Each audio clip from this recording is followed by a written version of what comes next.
নমস্কার বন্ধুরা, আমি পায়েল। আজকে চলে এলাম কিছু ব্রাশের সেট নিয়ে।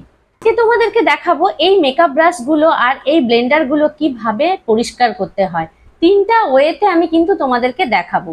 চলো ভিডিওটা শুরু করা যাক। আর ভিডিওটা শুরু করার আগে যারা আমার চ্যানেলে প্রথম দেখছো তারা অবশ্যই আমার চ্যানেলটাকে সাবস্ক্রাইব করে রাখো আর বেল আইকনটা টিপে রাখো, যাতে তোমরা নতুন কোনো ভিডিও পোস্ট করলে তোমাদের কাছে নোটিফিকেশন চলে যায়। কাজ করতে করতে এই ব্রাশগুলো একদম নোংরা হয়ে গেছে। অনেক কাজ করার পরে এগুলো কিন্তু এরকম ধরনের ব্যাপারগুলো হয়ে যায়। ব্রাশ কিন্তু ক্লিন করে রাখতে হয়, না হলে যখনই আমরা কোনো ক্লায়েন্টের ফেসে কাজ করব তখন কিন্তু তাদের র্যাশ ব্রণ হওয়ার চান্স অনেক বেশি থাকে। তাই মাঝে মাঝে এগুলোকে ক্লিন করে রাখতে হয়। তাহলে তোমরা কখন বুঝবে যে এই ব্রাশগুলো এখন নোংরা হয়ে গেছে, আমাদেরকে ক্লিন করতে হবে। দেখো এই যে ব্রাশটা, এই ব্রাশের একদম পুরো প্রোডাক্ট একদম জমে গেছে, বোঝাই যাচ্ছে। বা এই ধরনের ব্রাশগুলো দেখো একদম প্রোডাক্ট একদম ভিতরে রয়ে আছে। তো এই রকম পজিশনে কিন্তু আমাদেরকে ভালো করে ক্লিন করে নিতে হবে। এখানে আমি হালকা উষ্ণ গরম জল নিয়েছি, তাতে একটু শ্যাম্পু দিয়ে দিয়েছি। এরকম ভাবে আমাদের ব্লেন্ডারটাকে ফেলতে হবে, সব ব্লেন্ডারগুলোকে ফেলে দেব। দিয়ে দেখো কতটা প্রোডাক্ট এবার বেরোচ্ছে। হালকা গরম জল বেরায় রানিং ওয়াটারে, সেখানে গিয়েও কিন্তু তোমরা এরকম ভাবে পরিষ্কার করতে পারো।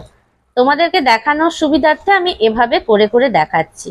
দেখো কত নোংরা প্রোডাক্ট বেরোচ্ছে। জল চেঞ্জ করে নেব। এই ধরনের যে পিৎজা পাপগুলো হয় এগুলো গরম জলে চুবিয়ে কিন্তু পরিষ্কার করে নেব। কত দেখো এই যে প্রোডাক্ট লেগে আছে, সব প্রোডাক্ট এরকম করে হাত দিয়ে একটু চেপে চেপে আমাদের এই প্রোডাক্টগুলোকে বের করে দিতে হবে। আরেকটা গামলা রেখেছি, তাতে এখন এটা ফেলে রাখছি। এই ধরনের ব্রাশগুলো আমাদের কি করতে হবে, এই রকম ভাবে ডোবাতে হবে। আমরা কখনো কিন্তু এইরকম ভাবে ফেলে রেখে দেব না, কেন কি এইগুলো ছেড়ে চলে আসবে। আমাদেরকে এরকম ভাবে ডুবিয়ে ডুবিয়ে কাজ করতে হবে।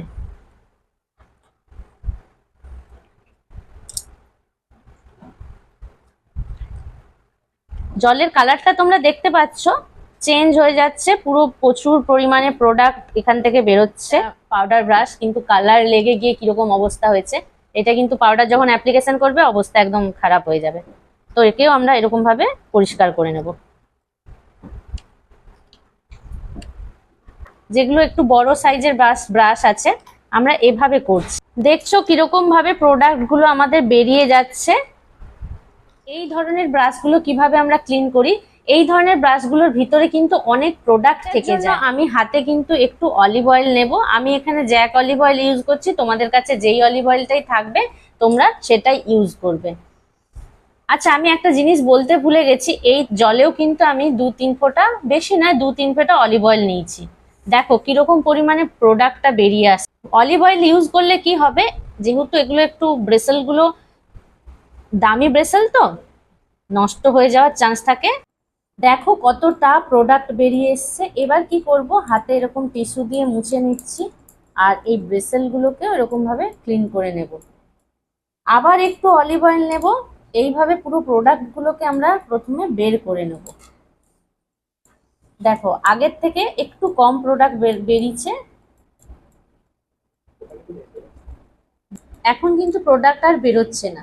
এইভাবে পুরো প্রোডাক্টটাকে আমি ক্লিন করে নিলাম। আরো একটা পদ্ধতি দেখাচ্ছি, যেই পদ্ধতিতে আমি নর্মালি সবসময়ের জন্য ব্রাশ ক্লিন করে রাখি। মানে একটা আইশ্যাডো থেকে আরেকটা আইশ্যাডোতে যখন ইউজ করি, যখন প্রচুর নোংরা না হয়ে যায় তখন কিভাবে আমি ক্লিন করি।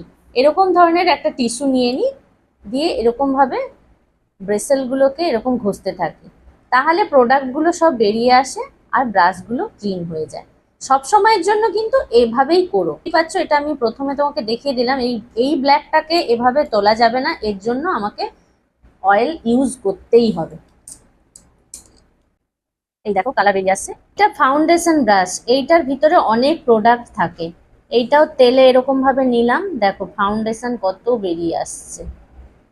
একইভাবে তেল দিয়ে এটাকে প্রথমে পরিষ্কার করে নেব। আমি এখানে আইশ্যাডো ব্রাশগুলো এরকম অয়েলে নিয়ে এরকম ভাবে করে নিচ্ছি।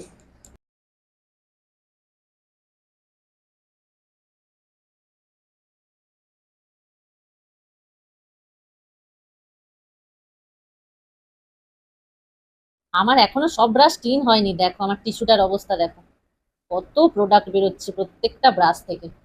এই রানিং ওয়াটারেও আমি একটুখানি কিন্তু মাইল্ড শ্যাম্পু নিয়ে এই ব্রেসেলস গুলো এরকম করে ধোয়া যায়।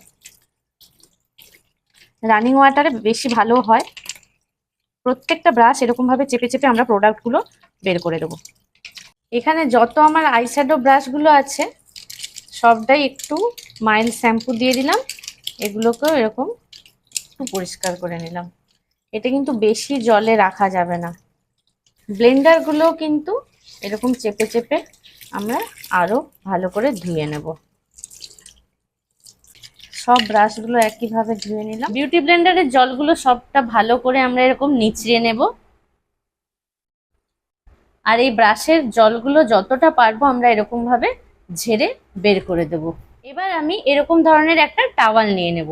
টাওয়ালের উপরে সবগুলোই কিন্তু আমরা সারা রাত এভাবে পুরো বিছিয়ে রেখে দেব, যাতে জলগুলো ওই টাওয়ালটা সোপ করে। মুখগুলো এক জায়গায় করে দেব যাতে না ছড়িয়ে যায়। ছড়িয়ে গেলে ব্রাশগুলোর ব্রেসেলগুলো কিন্তু ছড়িয়ে থাকবে। এক জায়গায় করে এভাবে রেখে দেবো। ভিডিওটা তোমাদের কেমন লাগলো তোমরা কিন্তু কমেন্ট সেকশনে অবশ্যই জানিও। আর যদি ভালো লেগে থাকে বন্ধুদের সাথে আর আত্মীয় পরিজনের সঙ্গে একটা শেয়ার করো, কেন কি ব্রাশের ব্যাপারে অনেকেই নলেজ দেয় না। তো তোমাদেরকে একটা বিশাল বড় আমি এটা নলেজ দিলাম। আমার পাশে থেকে তোমরা আমাকে সাপোর্ট করে যেও।